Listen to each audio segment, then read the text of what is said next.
Okay guys, so I just got in the FRS. Think it'll start?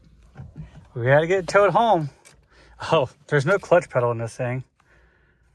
Let's see, will it run? Oh yeah. You guys hear that thing? Oh, that thing is done for.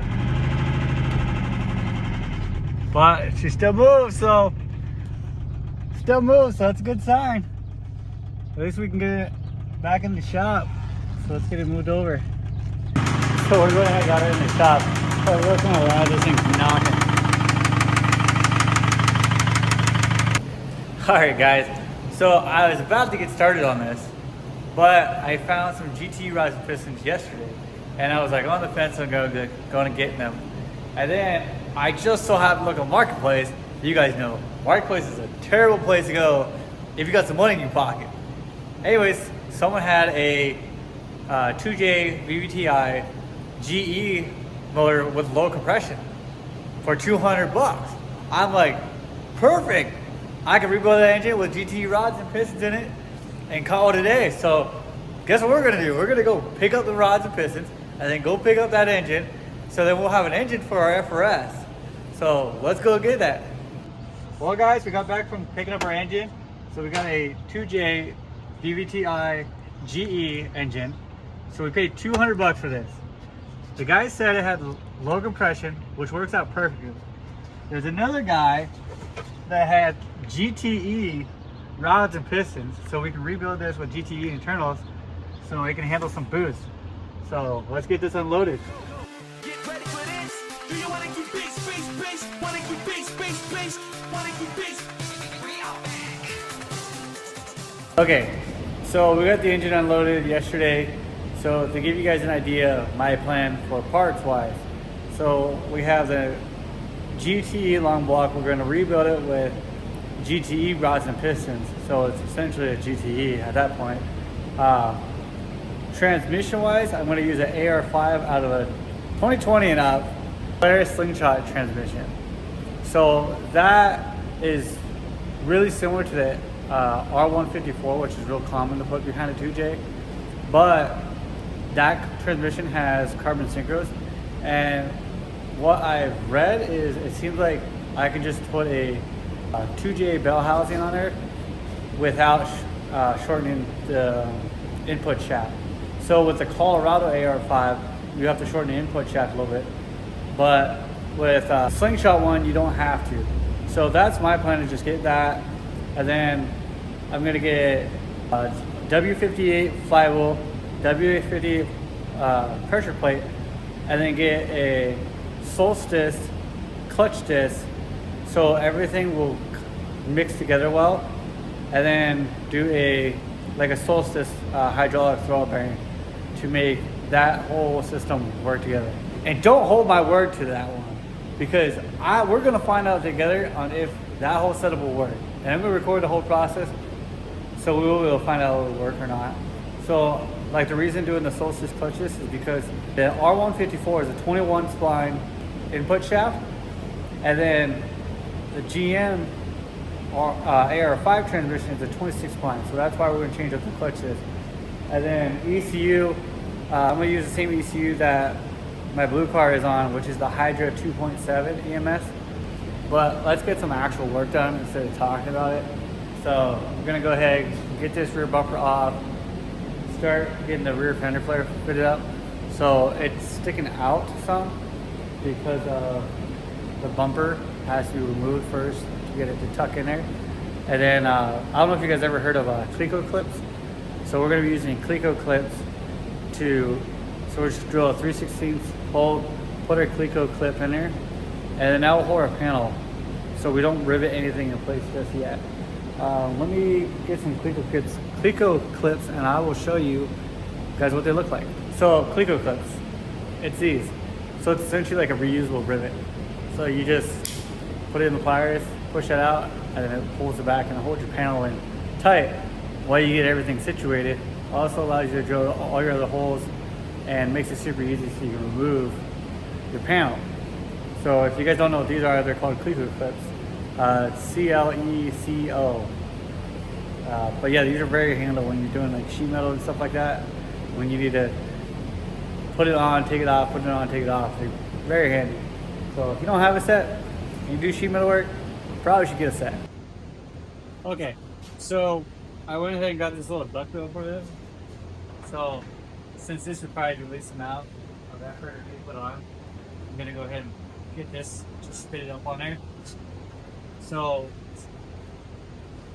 it sits up kind of high on both sides. So if I get these two corners and then the center one in there, and with the speaker clip they'll hold it. So let's grab our RBC drill in.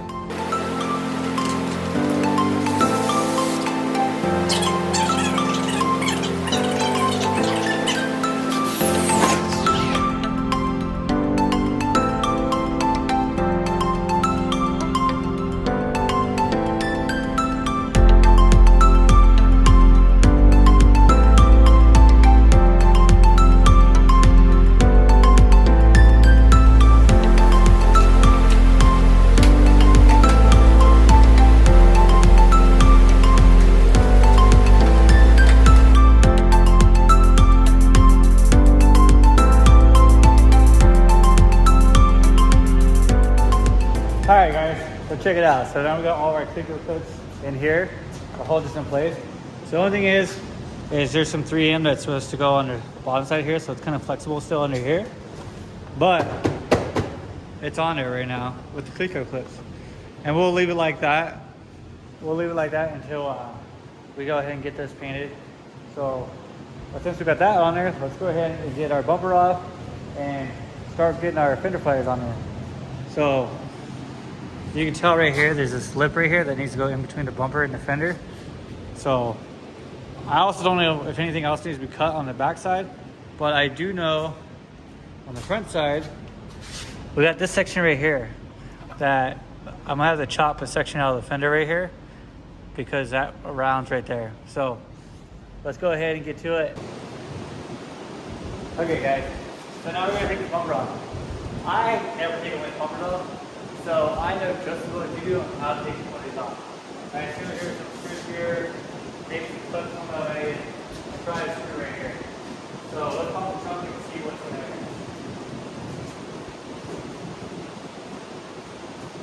And for anyone that has a dead battery or anything like that, there's a keyhole right here that's super hidden. So you can pop it without your battery.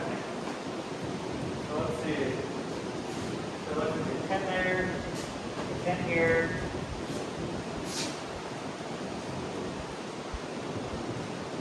There's 2 clips underneath there. So I got it pulled off. So let's go ahead and get your bumper off here. Okay, so there appears to be a clip here, here, and then right here. And then right here, right there, and right there. Okay.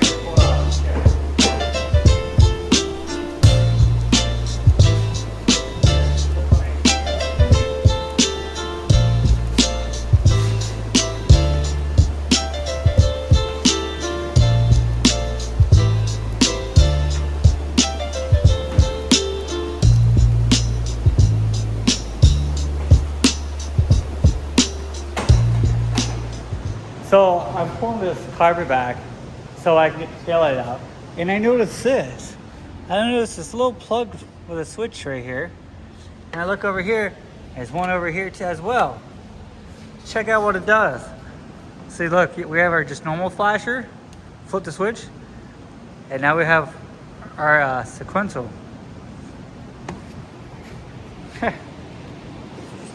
Isn't that funny, guys? Finding switches in your car, you think it's like some shut-off valve or a shut-off switch or something like that, and instead it's to change the turn signal pattern.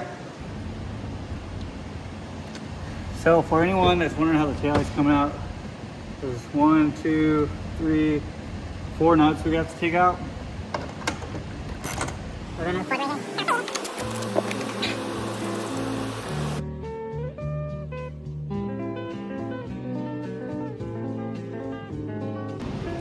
Okay, So it appears that the taillight didn't have to come out. It's just caught up on this little clip right here. So let's go ahead and get this off of here. There we go. Just had to pull a little harder. Okay. So this side should come off. There we go. Alright, so like I said, I've never done anything like this. Putting fender flares. I might do fabrication and stuff like that, but putting fender flares on, this is my first time putting fiberglass style fender flares on. So let's just hope it goes great.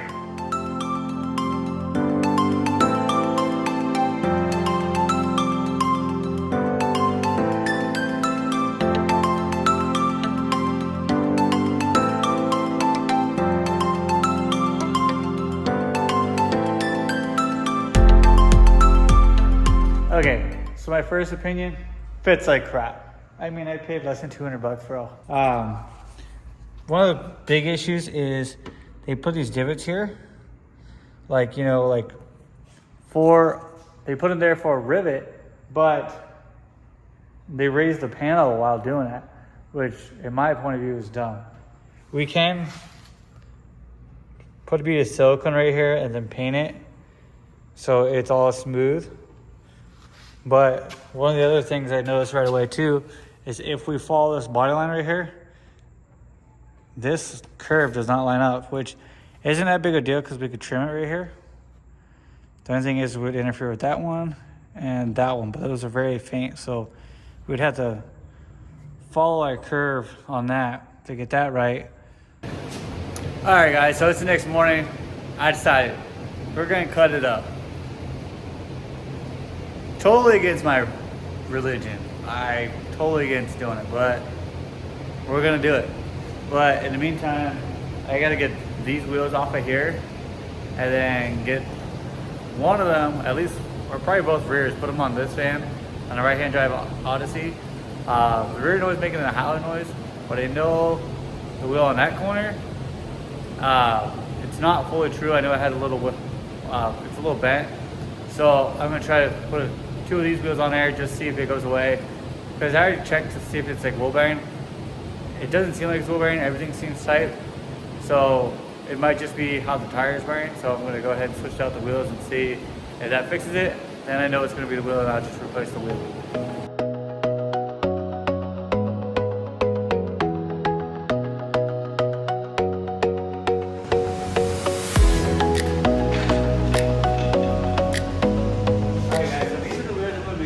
For now, so gives me a good idea how much of a space I need for these wheels. So let's see. I think for now I'm just gonna get a 1-inch spacer. Okay, so now we got these wheels ready to put on the van. Let's get those put on there, take it for a test drive. Hopefully it's just a bent wheel. If not, it's a wheel bearing for sure. So it's not that big of a deal, but let's figure out what it is.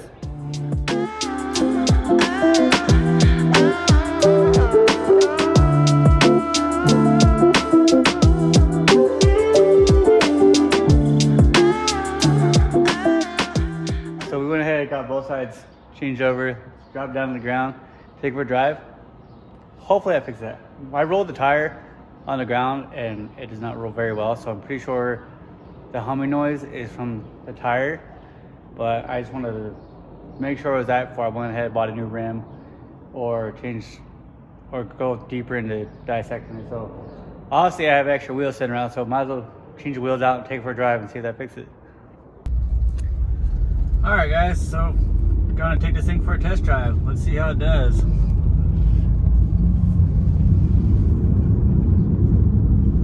All right, so still making noise. So we know it's not the wheel being just slightly bent. So I'm gonna dig in a little farther and figure out what this problem is.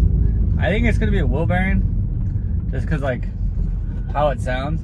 So let's dig in and see if we can figure out this problem. All right, guys, so the whole time I was thinking it was the left side, the passenger side, because that was the side that the bent wheel was on. And I didn't think to check the driver's side And so it still made the noise. Anyways, if I would have just checked the driver's side, just spun it, I would have known. Because I don't know if you guys can hear it. But anyways, wheel bearing on the driver's side is shot. So we need to go ahead and fix that. All right, guys, let's get to this. Get this wheel bearing changed out. Definitely not half what I want to be doing this morning. I'd much rather be cutting up a car. But this is my wife's daily, so we got to keep her happy.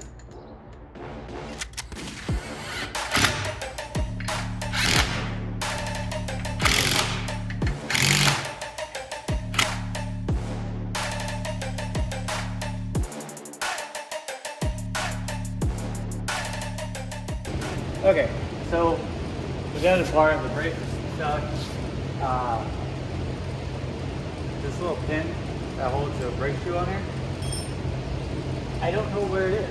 I think that might be the reason on why this is messed up. But I gotta try to see if we can find a pin. Because the pads don't look too bad. I mean, they're pretty rough, but if we don't have to change them, I'm not gonna bother with changing them. So let's see if we can find that pin. So we got so much cleaned up, I ended up finding the pin. It ended up falling back in the spring mount right there. But I never took one of these apart. I assume it's like a 3-loop in Civic Hub. So I'm bolt that and pull that off. So let's see.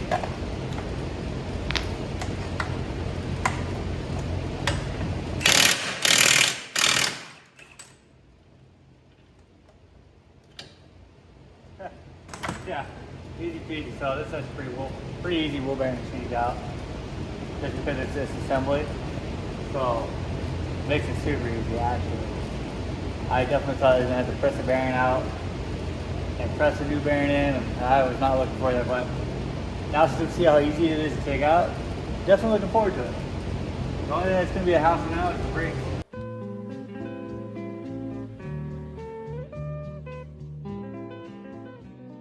Alright guys, so we got a new wheel bearing.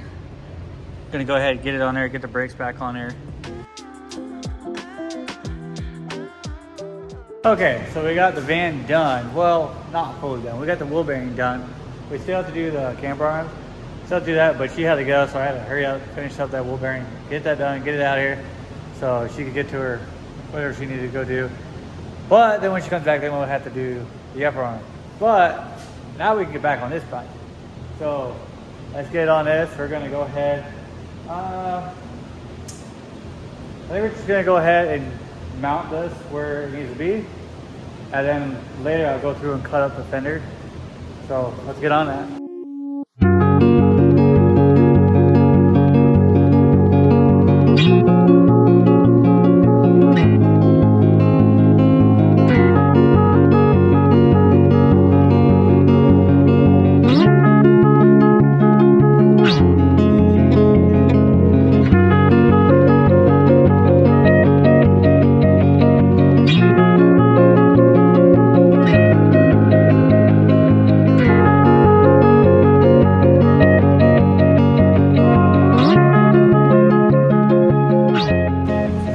Okay, so we got it all on there with our Cleco clips, but I left off right here off.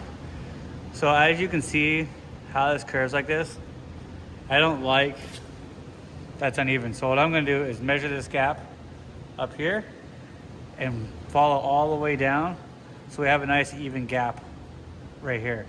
So it would just make it look a lot better, and then the lines not being parallel to each other. So let's go ahead and get that lined up, get that trimmed, and we can get those last 3 Clecos on there.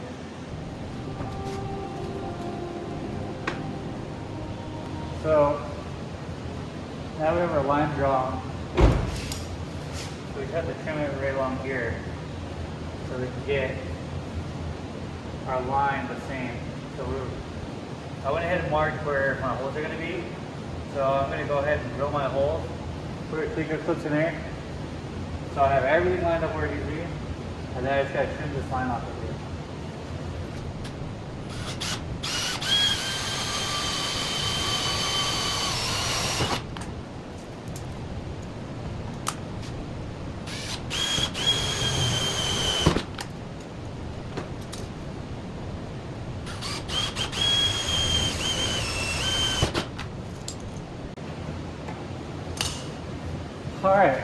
So now we have it all riveted on here. So let's take it back off here. Trim up this line right here and put our panel back on there.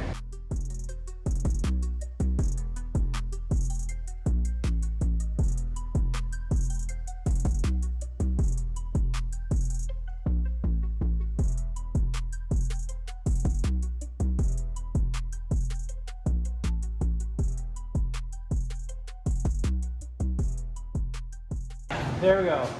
We got it trimmed, fitted. The only thing we have left on this rear quarter panel to do is up in here. We're gonna have to cut this lip out of here. So that's one of the things I'm leaving for last.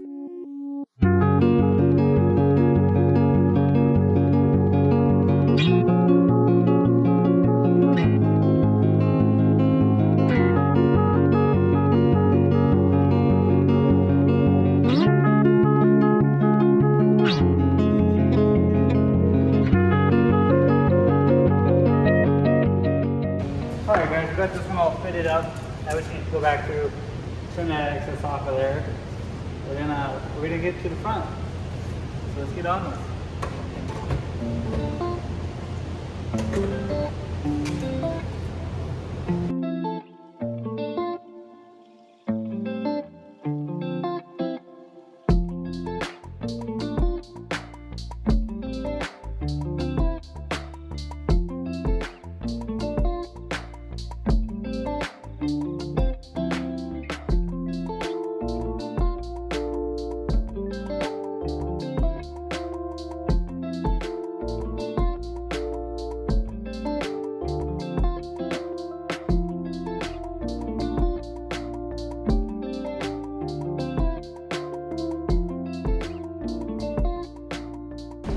Alright guys, so on to the front. So I took some measurements from the over fender and then I translated it over here. So what we're gonna do is, because we still want our bumper mount, so we're gonna cut this piece up like this, bring it around, and then notch out for this section right here. So that will allow for this piece to sit back in there. So let's get this cut out, get that panel on there.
All right, guys, so we got this side fitted up, put in place. We still have these pieces to put in, but for now, we're gonna go ahead and get the other side put on there, and then we'll get around to the bumper pieces. So I gotta go ahead, mark this side out the same way I did the other side. So what I did, for anyone that's wondering how I did it, so this is inch and a half wide tape. So inch and a half up from here. And then it was 7 inches over, and then 15 inches up is where I cut. So that's how I did my cutout for it. And then obviously I just follow this radius. And then where this tab is right here is where I cut straight down.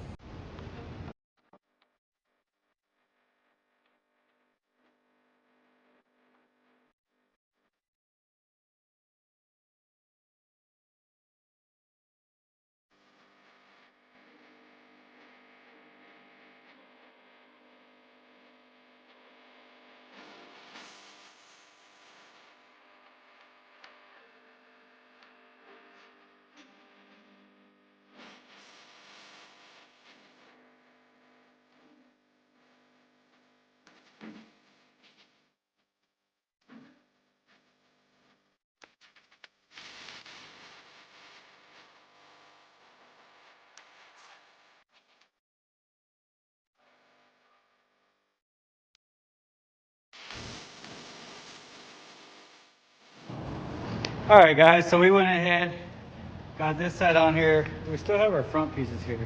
I'll show you what those look like. I'm kind of holding off on putting these on because that one's a little messed up and I need to get a replacement one. But to give you guys a reference, they go on here about like that. And then I got 1-inch wheel spacers coming so we can get the fitment right. And then we also need to cut the rear fender lip out so we can get it to the wheel to sit up in there properly, kind of like how we chopped up the front, but we gotta do it on the rear. And then after that, we gotta get the bumpers on, get the little bumper moldings on there. Then we get to get exciting and get coils, get the 2J rebuilt, get that going in here. But this is gonna end this video. On the next one, obviously, you guys have a good idea where we're going with this. So see you on the next one. Later, guys.